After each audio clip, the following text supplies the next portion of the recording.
দেশের চলমান অস্থিরতার সমাধান আলোচনার মাধ্যমে সম্ভব বলে মনে করেন বিএনপি মহাসচিব মির্জা ফখরুল ইসলাম আলমগীর। রবিবার বিকালে কাকরাইলে শ্রমিক দলের এক স্মরণ সভায় তিনি কথা বলেন।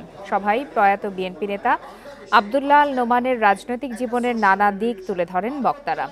বান্ডেল থাকলে প্রতি সেনমানিতে টাকা বাঁচবে। বিকাশ সেনমানি বান্ডেল কিনে জিতুন প্রতি লেনদেনে। এ সময় বিএনপি মহাসচিব প্রাইম এশিয়া ইউনিভার্সিটির শিক্ষার্থী পারভেজকে হত্যার নিন্দা জানান। তিনি মন্তব্য করেন, পারভেজের মতো ত্যাগী নেতাকে যারা হত্যা করেছে তারা দেশের পরিবর্তনের আন্দোলনে সম্পৃক্ত ছিল না। বিভাজন সৃষ্টিকারীরা দেশের মঙ্গল চায় না বলেও মন্তব্য করেন মির্জা ফখরুল।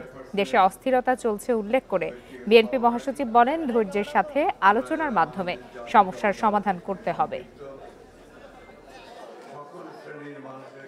সকলকে উচিত হবে, সকল রাজনৈতিক দল গোষ্ঠী সকলের দায়িত্ব হবে অত্যন্ত ধৈর্যের সঙ্গে সমস্যাগুলো আলোচনার মাধ্যমে সমাধান করা।